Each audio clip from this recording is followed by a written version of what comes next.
ना मत छोड़। जय जिनेंद्र।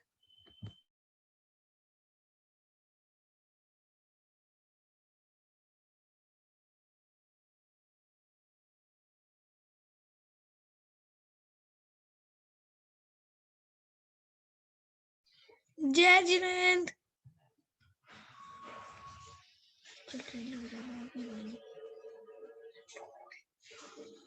को जरा रुको।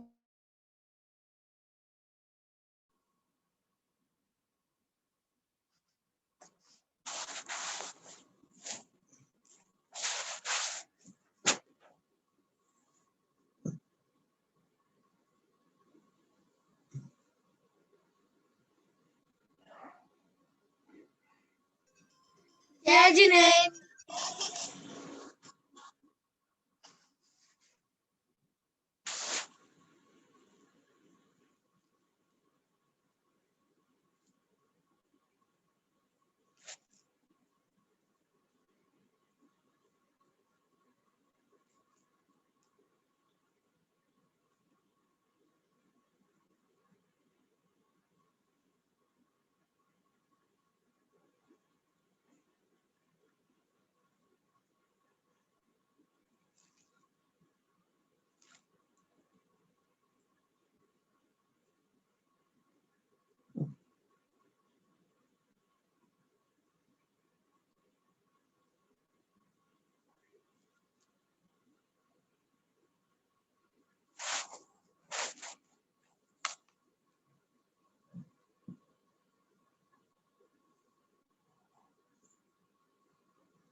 जय जिनेंद्र सोनू दीदी। जय बोलिए श्री अनंत अनंत सिद्ध परमेष्टि भगवान की जय। जय श्री ओम नमः सिद्धेभ्य। जय श्री ओम नमः सिद्धेभ्य। जय श्री ओम नमः सिद्धेभ्य। नमो अरहंताणम नमो सिद्धाणम नमो आयिरियाणम नमो उवज्जायाणम नमो लोये सब्बसाहूणम। ज्ञान सागर गुरु मम प्राण प्यारे थे पूज्य साधु गण से बुध मुख्य न्यारे। शास्त्रानुसार चलते मुझको चलाते बंदों उन्हें विनय से सिर को झुकाते बंदों उन्हें विनय से सिर को झुकाते बंदों उन्हें विनय से सिर को झुकाते। बंदितो सब सिद्धे ध्वमचल मनोवमं गदिं पत्ते बोच्छामि समय पाहुड मिणमो सुध केवली भणितं। समय समय साराय स्वानुभूत्य चकासते चित स्वभावाय भावाय सर्वभावान्तरच्छिदे अनंत धर्मण तत्वं पश्यन्ति प्रत्यगात्मनः अनेकांतमयी मूर्तिर्नित्यमेव प्रकाशताम्। वीतरागं जिनं नत्वा ज्ञानानन्दैक संपदम् भक्षे समयसारस्य वृत्तिं तात्पर्य संगिकाम। जहाँ देह अपनी नहीं तहाँ न अपनों को, जहाँ देह अपनी नहीं तहाँ न अपना कोय। घर संपत्ति पर प्रकट हैं पर हैं परिजन लोय। समय सारे अधिकार को सेतु तुल्य उर्धार, हो पाते हैं भव्य जन भववारिधि से पार। ताहि सुनो भवि मन थिर आन, जो चाहो अपनो कल्याण। समय सार अधिकार को सेतु तुल्य उर्धार, उर मने हृदय में धारण करके जो सुनते हैं, तदनुकूल आचरण करते हैं, श्रद्धा ज्ञान चारित्र को दृढ़ करते हैं, वे भववारिधि से पार होते हैं। आज बंद अधिकार का संपूर्ण स्वाध्याय या आज और कल भी, तो मैं परम आदरणीय सरिता जैन जी पाटनी इम्पैक्स वाले, जिन्होंने एक बार पढ़ा था, मैं आपसे निवेदन कर रहा हूं कि पेज नंबर 270 के पेज नंबर 270 से लेकर और पेज नंबर 232 275 276 तक मात्र हिंदी पढ़ने की कृपा करें, क्योंकि प्राकृत की गाथाएं और हिंदी पद्यानुवाद पढ़ दिए जा चुके हैं। इसलिए परम आदरणीय सोनू जैन जी सीए कोलकाता निवासी, आपसे विनम्र प्रार्थना है। सरिता जैन जी पाटनी संभवतः इम्पैक्स कोलकाता निवासी, तो उनसे आप जो है पढ़ना प्रारंभ कराने की कृपा करें प्लीज।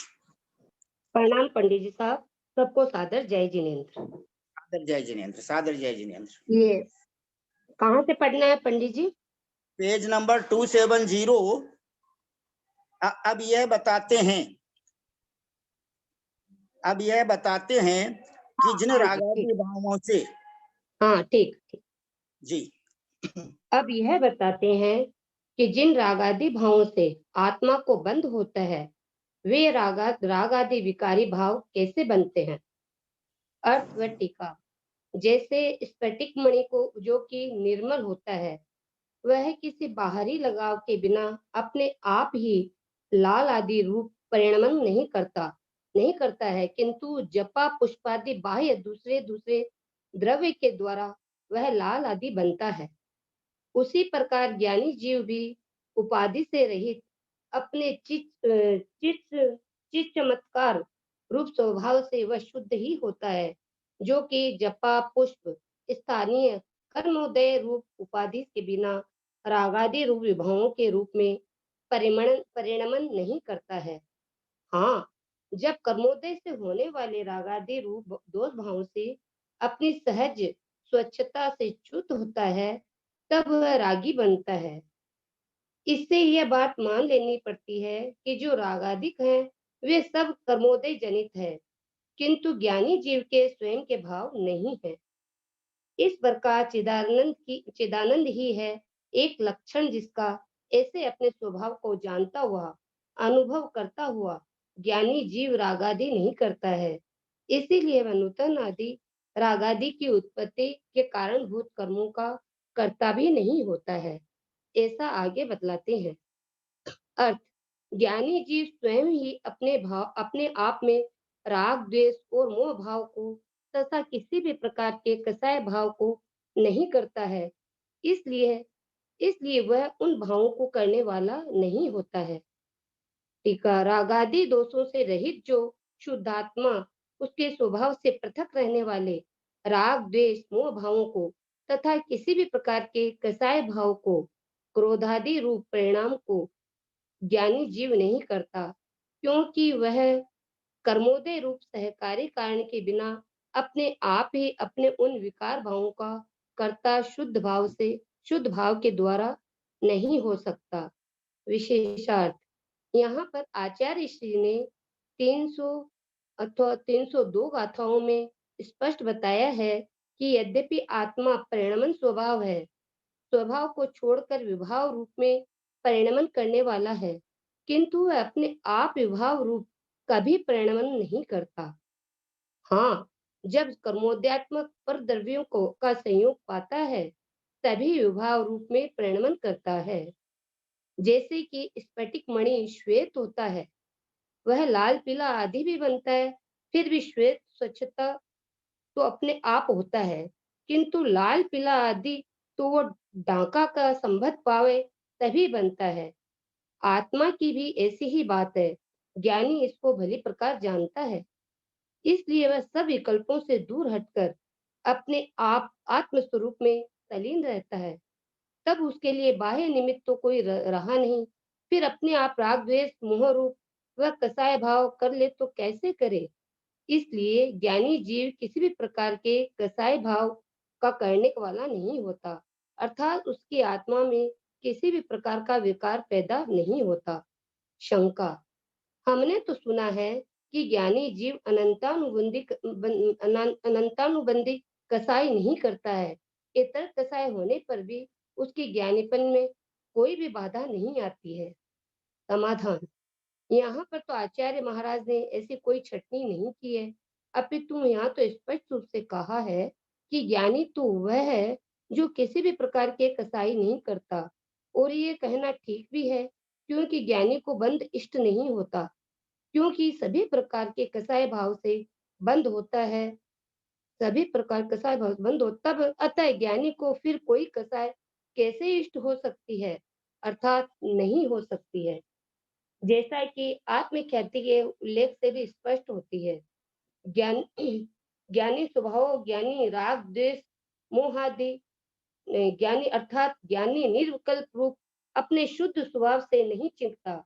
इसीलिए राग द्वेष मोह आदि भावों से न तो अपने आप प्रेमन करता है और न कोई दूसरों से उसे उन विकारी भावों से परिणमा सकता है, क्योंकि वह तो टांकी से उकेरे हुए भाव जैसा है, सदा एक सा रहता है, एक अटल ज्ञायक भाव में बना रहता है। इसीलिए वह राग द्वेष मोह आदि भावों का अकर्ता होता है, ऐसा नियम है। जब वह यह जीव शुद्ध स्वभाव रूप आत्मा को नहीं जानता हुआ अज्ञानी होता है, तब रागादि को करने लगता है, तो वह उनसे रागादि को पैदा करने वाले नवीन कर्मों का कर्ता बनता है, ऐसा बताते हैं। अर्थ, हाँ, राग द्वेष आदि कसाय रूप कर्मों के उदय आने पर जो भाव होते हैं, उन विकारी परिणामों के रूप में परिणमन करता हुआ वही जब अज्ञानी बन जाता है, तो फिर राग आदि रूप कर्मों को बांधने लग जाता है। टीका, कसाय राग द्वेष आदि कसाय रूप द्रव्य क्रम के उदय में आने पर अपने सहज भाव से चुगे हुए इस जीव के उस कर्मोदय के निमित्त से जो आत्मगत रागादि भाव अर्थात विकारी परिणाम होते हैं, उनसे मैं रागादि रूप हूँ इस प्रकार के अभेद को लिए हुए परिणमन करता हुआ अर्थात राग द्वेष रूप होता हुआ वह फिर से भावादि रागादि रूप परिणामों के उत्पादक द्रव्य कर्मों का बंद करने लग जाता है। इस प्रकार वह अज्ञानी जीव उन रागादिकों का कर्ता बनता है। इसी बात को आगे की गाथा में से दृढ़ करते हैं। अर्थ, राग द्वेष आदि कसाय रूप कर्मों के उदय आने पर ये सब मेरे हैं इस प्रकार से परिणमन करता हुआ आत्मा रागादि का बंद करता है। टीका, इससे पहली गाथा में तो मैं स्वयं रागादि रूप हूँ इस प्रकार उन रागादि के अभिन्न परिणमन करता हुआ आत्मा रागादि के उत्पन्न करने वाले उन नवीन द्रव्य कर्मों का बंद करता है, ऐसा बतलाया गया है। किंतु इस गाथा में ये बात बता रहे हैं कि शुद्धात्मा की भावना से रहित होने से यह जीव ये राग भाव मेरा है इस प्रकार राग के साथ संबंध करता है, इतनी विशेषता है।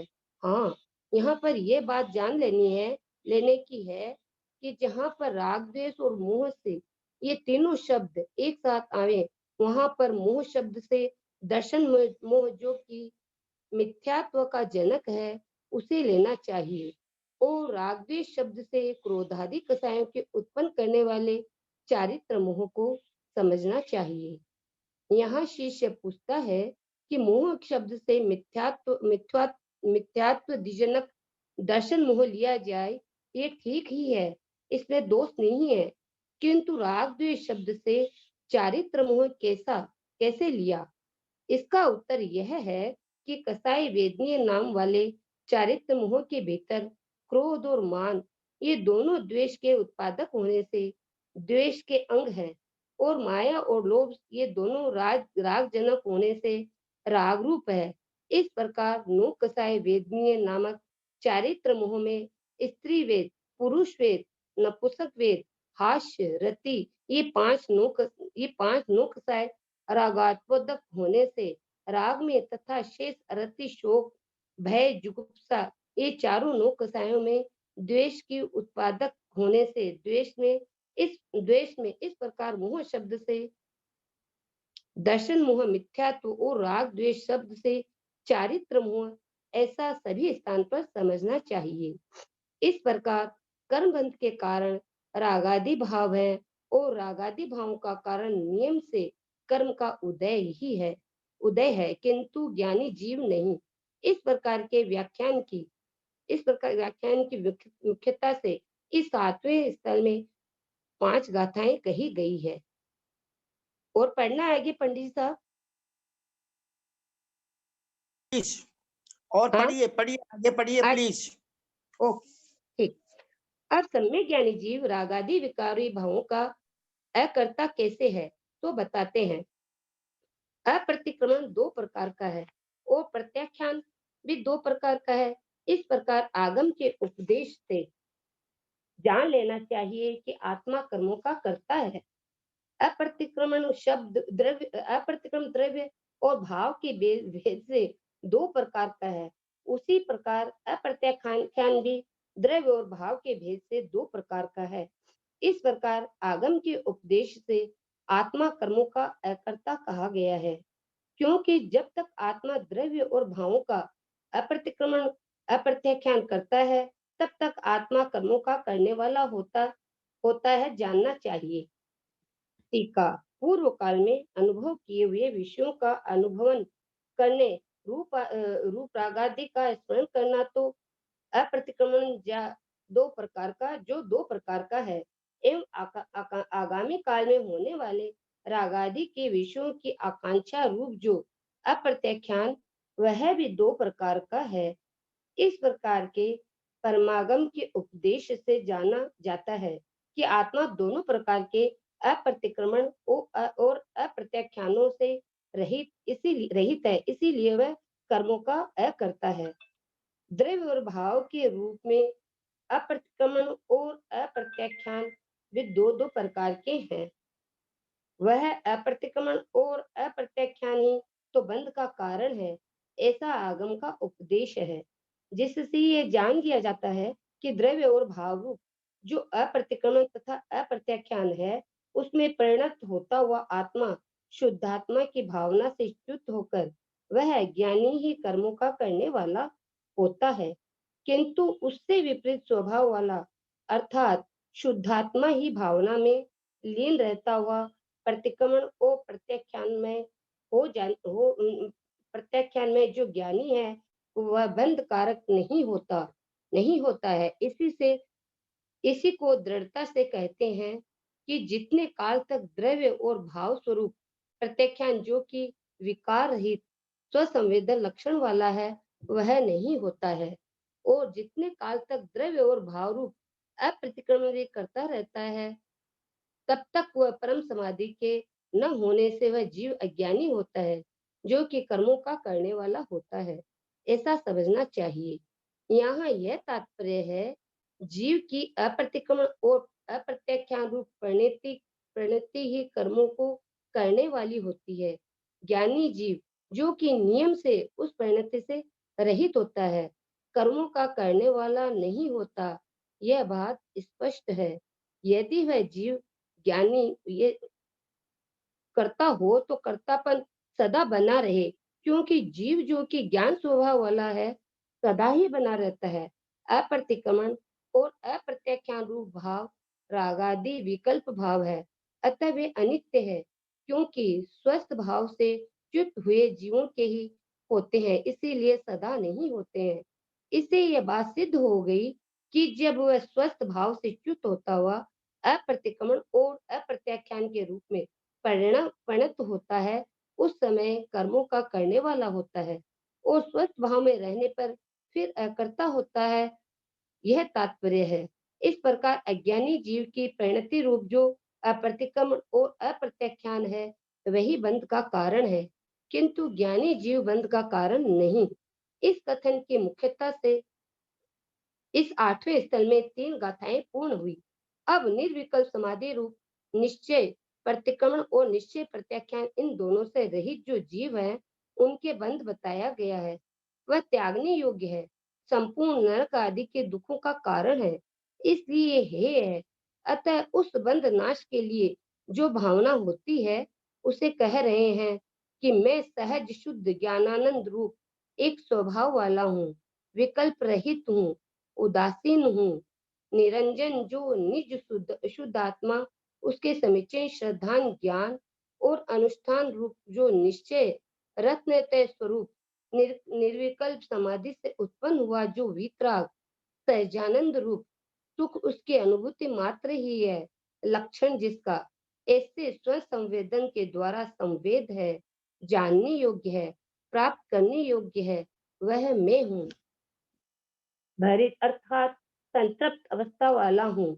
राग द्वेष मोह क्रोध मान माया लोभ एवं पंचेंद्रियों के विषयों में होने वाला मन वचन और काय का व्यापार तथा भावकर नौकर्म द्रव्य क्रम ख्याति लाभ पूजा एवं देखे गए सुने गए तथा अनुभव में लाए गए जो भोग उनकी आकांक्षा रूप निदान शल्य माया शल्य और मिथ्या शल्य इन तीनों शल्यों से रहित तथा और भी सब प्रकार के विभाव परिणामों से रहित हूँ, शून्य हूँ। 3 लोक और 3 काल में मन वचन काय और कृत कार्य अनुमोदना द्वारा शुद्ध निश्चय न से तो मैं ऐसा ही हूँ और ऐसे ही सब जीव हैं। इस प्रकार की भावना निरंतर करनी चाहिए। इस प्रकार श्री जयसेनाचार्य की बनाई हुई शुद्धात्म रूपी शुद्धानुभूति के लक्षण वाली समय सारजी की तात्पर्य नाम की टीका के हिंदी रूपांतर से जैसा कि लिखाए हैं जह नाम को भी पुरुषो इत्यादि मिथ्या दृष्टि और समेत दृष्टि की व्याख्या में 10 गाथाएं, निश्चय हिंदी के कथन में 7 गाथाएं, निश्चय से रागादि विकल्प ही हिंसा है ऐसा कथन वाली 6 गाथाएं, अवृत्त पाबंध है जो व्रत पुण्य बंध इत्यादि कथन 15 गाथाओं में निश्चय नय में स्थित होने पर व्यवहार नय छूट जाता है ऐसा कथन मुख्यता से 6 गाथाओं में, पिंड शुद्धि की मुख्यता से 4 गाथाओं में निश्चय नय से रागादिक है जो कर्म जनित यह कथन मुख्यता से और गाथाओं में निश्चय नय से अप्रतिक्रमण और अप्रत्याख्यान ही बंध के कारण है। यह कथन 3 गाथाओं में इस प्रकार समुदाय से 56 गाथाओं में 8 अंतर अधिकारों द्वारा यह 8वां बंधाधिकार समाप्त हुआ। जय हिंद। बहुत सुंदर, बहुत सुंदर। आदरणीय सरिता बहन जी पाटनी साहब, आपके श्री मुखारविंद से 8 गाथाओं का हिंदी में अर्थ पढ़ा गया और आज इस समयसार ग्रुप को प्रारंभ किए हुए परम आदरणीय सोनू जैन जी से कोलकाता निवासी ने जो संचालन किया है उस बात को भी 8 महीने हो गए।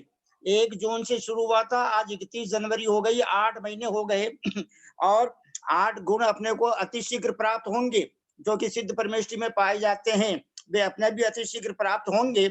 और आपका उच्चारण बहुत शुद्ध है, स्पष्ट है और बहुत अच्छा बोला आपने, इसीलिए मैंने आपको यह तकलीफ दी, आपसे यह निवेदन किया कि आप इतने पृष्ठ पढ़िए। बहुत अच्छा, आप भविष्य काल में पंच कल्याणक वाले तीर्थंकर बनेंगे और अनेक भव्य जीवों को समवचरण में 3 गतियों के भव्य जीवों को आपकी दिव्य ध्वनि के द्वारा धर्मोपदेश प्राप्त होगा। बहुत बहुत धन्यवाद आपको, बहुत बहुत आपका पुण्य है और बहुत बहुत शुभ आशीर्वाद। आप रत्नत्रय में आगे बढ़ें। और अब हम सभी भाई बहन परम आदरणीय केसी जैन भैया जी की आज्ञा के अनुसार उन्होंने एक बार ये कहा था कि आप स्वयं पढ़ोगे तो ज्यादा उपयोग लगेगा और अभी मैंने ये नोट किया कि आप जो है 15 मिनट के अंदर इन 8 पेजों को पढ़ गए। इसलिए सभी भाई बहन कम से कम 5-7 पेज रोज पढ़ो। अपने ऊपर भैया जी का कितना बड़ा उपकार है वो एकदम भाव को समझाते हैं।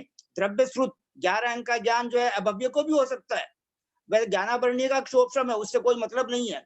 जिसके दर्शन मोहनीय कर्म का क्षोभशम हुआ है, उपशम हुआ है, क्षय हुआ है, वह मोक्ष मार्गी होता है। इसलिए इन भाव श्रुत ज्ञान को हमें प्राप्त जो है, जबकि प्राप्ति जल्दी से जल्दी हो, इस अभिलाषा के साथ में हम सभी भाई बहन बड़े विनय के साथ में और परम आदरणीय ब्रह्मचारी भैया जी श्रीमान केसी जैन साहब को सादर चरण। आज नहीं आए भैया जी। अच्छा भैया जी नहीं पधारे, तो हम जैनागम की प्रकांड विदुषी बहन जी, परम आदरणीय ललिता बहन जी साहब, जिनका द्रव्यानुयोग पर, कर्णानुयोग पर पूरा कमांड है और चरणानुयोग पर और प्रथमानुयोग पर, ऐसी जैनागम की जो प्रकांड विदुषी बहन जी हैं, परम आदरणीय ललिता बहन जी, उनसे विनम्र प्रार्थना करते हैं कि आज आप हमें आपके श्री मुखारबिंद से गाथा नंबर 306, 307 इन दो गाथाओं का भावार्थ समझाने की कृपा करें। परम आदरणीय ललिता बहन जी साहब को सादर प्रणाम, सादर जय जिनेन्द्र, सादर पामाडोक, सादर वंदना सभी की तरफ से। पंडित जी साहब सादर जय जिनेन्द्र, प्रणाम सबको जय जिनेन्द्र। पंडित जी साहब अभी आके बैठी हूँ मैं, तो मैंने तो कुछ इसका भी जाना भी नहीं है कि इस गाथा में क्या कह रहे हैं, और आप बोलेंगे तो ज्यादा अच्छा लगेगा। आप आपके मुखारबिंद से मेरा सुनने का मन है, नहीं तो मेरे को थोड़ा देखना पड़ेगा पंडित जी। बस अभी आके बैठी हूँ, मैं मंगलाचरण कर रही थी अभी मैं। आप बोलिए, मैं सुनूं। इस आप 5 मिनट के बाद आपको बोलना है। और तो आप अपने मुंह से हम लोगों को कवित्व सुनाइए, कवित्व जो छंद है वो सारे सुनाइए पंडित जी साहब। आज जो आप उसके लिए भी बोले थे पंच परावर्तन में भी जो लिखने की, वो सारे कवित्व सुनाइए पंडित जी साहब आज आप।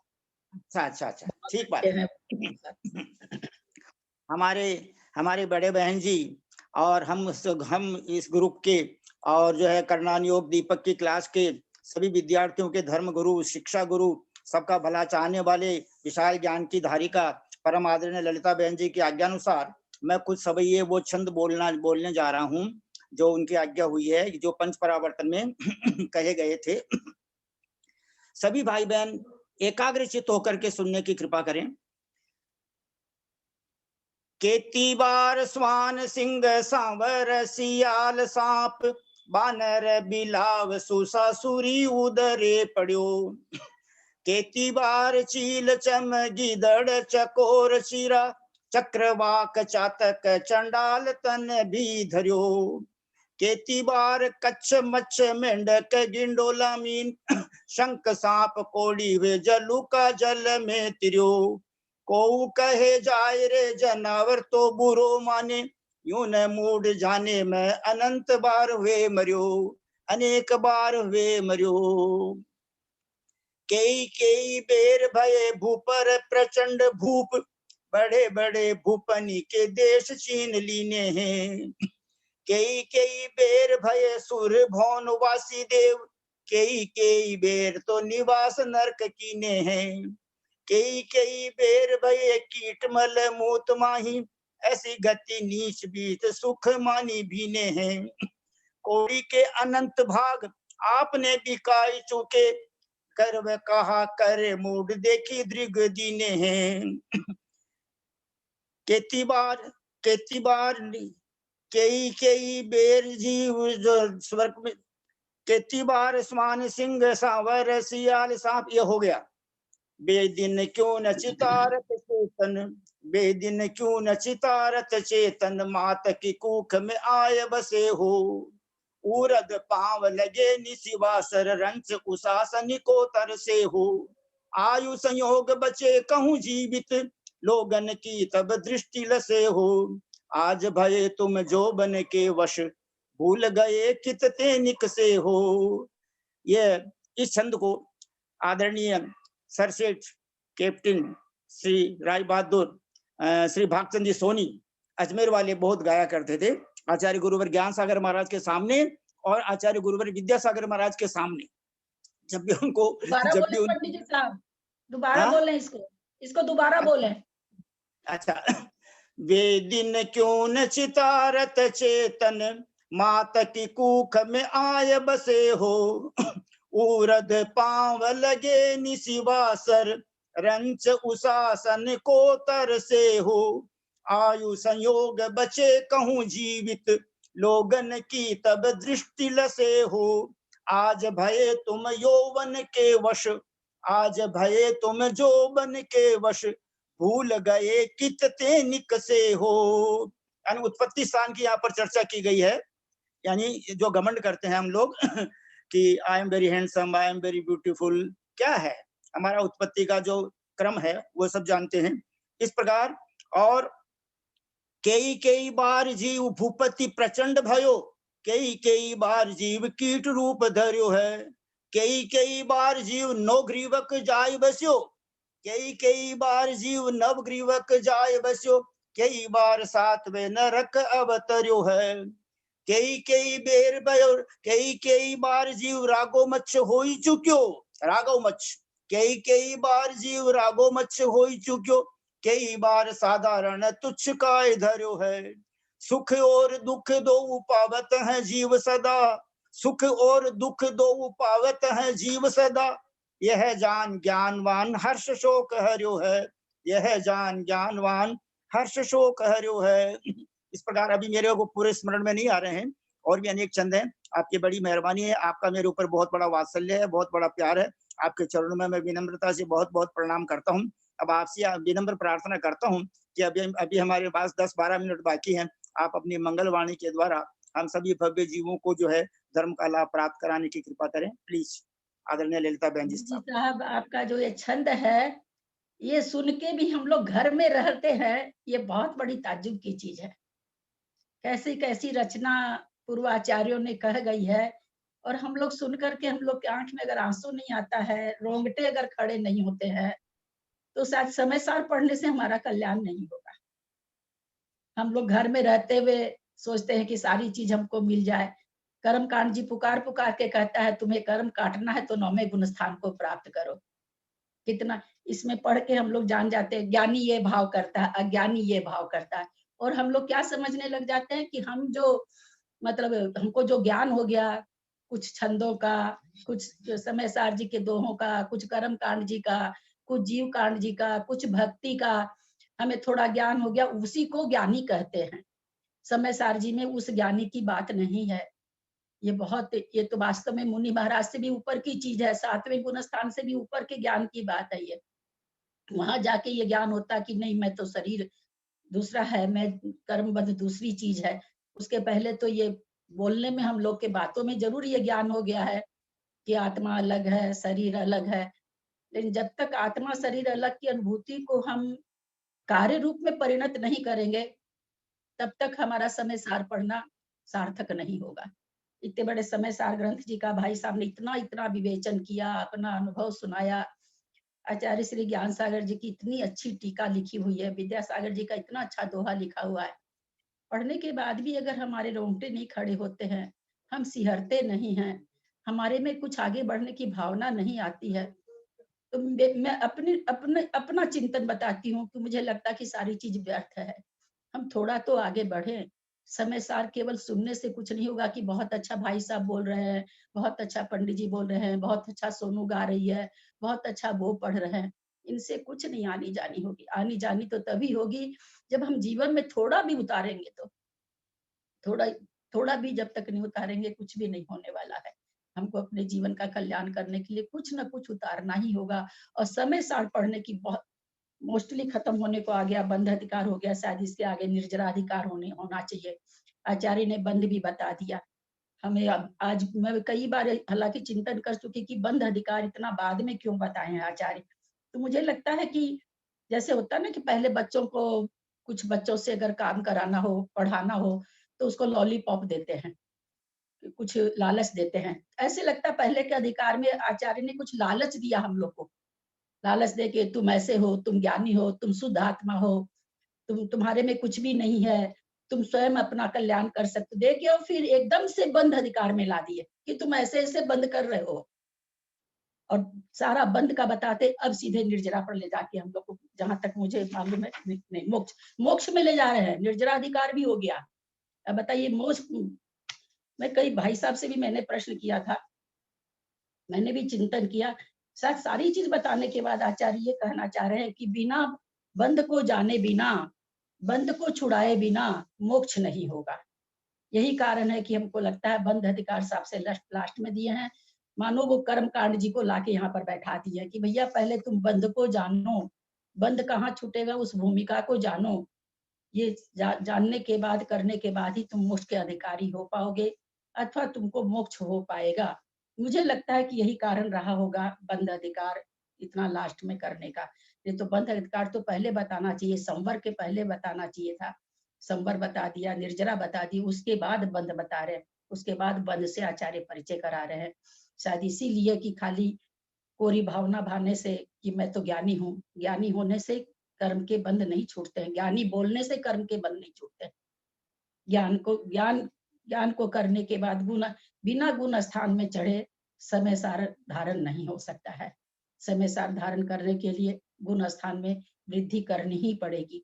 उसके बिना समय सार कितनी बार भी पढ़ ले, बस ठीक है, हमको ये हो जाएगा पढ़ने के बाद, एक शायद हमको अभिमान हो जाएगा कि हमने तो समय सार भी पढ़ा है, हमारे से तो कुछ भी नहीं छूटा हुआ है, मैंने तो समय सार भी पढ़ लिया। लेकिन समय सार पढ़ने से, समय सार चीज तो ऐसी है, बहुत ऊंची चीज है, कर्म कांड जीव कांड के ऊपर है ये, उसके ऊपर है ये ग्रंथ है। ये तो सीधे आत्म कर्म कांड जीव कांड कहते हैं पहले मैल उतारो, ये ग्रंथ ये बता रहा है कि जब मैल उतर जाएगा तो तू कैसा दिखेगा। ये ग्रंथ हमें इसका परिचय दे रहा है कि जब तुम जीव कांड पढ़ के, कर्म कांड पढ़ के अपने कर्मों के मैल को उतार लेगा तो एक सीधी सी चिंतन आता मन, फिर क्या होगा, फिर तो मैं बचूंगा ही नहीं, कर्म हटा दूंगा तो शरीर हट जाएगा तो मैं बचूंगा ही नहीं। तो आचार्य यहाँ पर समझा रहे नहीं, तब तुम्हारा शुद्ध चैतन्य रूप प्रकट होगा, तुम अपने आप में प्रकट होगा। समय सार तो बहुत ऊंची चीज है, बहुत ऊंची क्या, बिल्कुल आत्मा का दर्पण है, आत्मा को दिखाने वाला दर्पण है। जबकि जीव कांड और कर्म कांड तो हम लोग का मैल उतारने वाला ग्रंथ है, वो अपने आत्मा का स्वरूप नहीं दिखाता। जीव कांड कर्म कांड आत्मा का स्वरूप थोड़ा भी नहीं दिखाता है, आत्मा का स्वरूप तो वो तो मैल उतारता है। समय सार के लिए हमारी तैयारी करवाता है, और समय सार है जो हमें अपना बिल्कुल अपना स्वरूप दर्पण में दिखाता है कि तुम कैसे हो और तुम ऐसे होकर के भी क्यों फंसे पड़े हो। तो इस तरह से समय सार की उपयोगिता तो जिन्होंने उतार लिया समय सार जीवन में, उनके लिए बहुत बड़ी है। हम लोगों के लिए तो पंडित जी साहब क्या उपयोगिता होगी, पता नहीं चौथा भी गुण स्थान है कि नहीं, वह है तो भी छायोपशमिक है, मिनटों में छूटता है, मिनटों में होता है, कैसा है, फिर होने के लिए वापस 2 करण करो तब होता है। अब 2 करण के परिणाम हो पाए नहीं हो पाए, कब होता है नहीं होता है, तो चिंतन करने पे ऐसे लगता है कहीं हम लोग पहले गुण स्थान वर्ती तो नहीं है। कहाँ पहला गुण स्थान, कहाँ ये आत्मा की बात, 10वें 11वें गुण स्थान की बात। लेकिन भावना भावने से ही आदमी उस चीज को प्राप्त कर पाता है। पढ़ करके कम से कम आत्मा का परिचय तो मिलता है कि ये है कैसी आत्मा। परिचय मिलने से किसी चीज का जैसे विज्ञापन आता है, विज्ञापन क्यों आता है, विज्ञापन देख करके हमारा मन चलता है टीवी में, करे ये चीज निकली है, अच्छा जाते बाजार से लाते हैं तो बहुत ही बढ़िया चीज निकली है। उसी तरह से एक प्रकार से आत्मा का विज्ञापन है समय सार। आत्मा का विज्ञापन पढ़ के समय सार से तब हमको लगता है अरे ऐसी ऐसी चीज है मेरे पास में, इसको मैं कैसे प्राप्त करूं। ये वास्तव में देखा जाए तो आत्मा का विज्ञापन है। आत्मा की कैसी होती है, तुम कैसे हो, उस परम पुनीत आत्मा को कैसे प्राप्त कर सकते हो, ये हमें कर्म कांड जीव कांड बताता है। आत्मा कैसी है, उसे क्यों प्राप्त करना चाहिए, उसे प्राप्त कर लोगे तो तुम क्या बन जाओगे, ये हमें समय सार सिखाता है। समय सार की भूमिका बहुत ऊंची है। हम लोग पंडित जी साहब बहुत निम्न कोटि के लोग हैं अभी समय सार के हिसाब में, लेकिन फिर भी हम लोगों को इसकी भावना भानी चाहिए जितना जिससे हो सकता है। वैसे तो समय सार पढ़ने का मतलब तो तभी है पंडित साहब, कुछ न कुछ हम लोग को जीवन में इसके खत्म होने तक जरूर उतारना चाहिए, जितना जिससे बन सकता है। तो हमारी इसके पढ़ने की सार्थकता, भाई साहब की इतनी मेहनत, आपकी इतनी मेहनत, सोनू ने इतना उद्यम किया, सारा रंग लाएगा। और ऐसे ही जैसे भाई पढ़ लिया, एक कहानी की किताब पढ़ी और मैंने खत्म कर दी, हमने कह दिया मैंने तो गुलशन नंदा जी का वो उपन्यास मैंने भी पढ़ा है, महादेवी वर्मा वर्मा की वो लेखनी मैंने भी पढ़ी है, उतना मात्र कहने के लिए कि हाँ कुंद कुंदाचार्य जी का समय सार हमने भी पढ़ा है, इसकी सार्थकता नहीं होगी। इसकी सार्थकता तभी होगी पंडित जी साहब, थोड़ा कुछ जिससे जितना भी बन पड़े। मेरी समझ में समय सार की जितने लोगों ने मेहनत की है, इतनी मेहनत करके हम लोगों के सामने परोसा जा रहा है, इतना बढ़िया बना करके 56 व्यंजन से युक्त थाली परोसी जा रही है कि जो व्यंजन इसमें से पसंद हो वही ले लीजिए आप।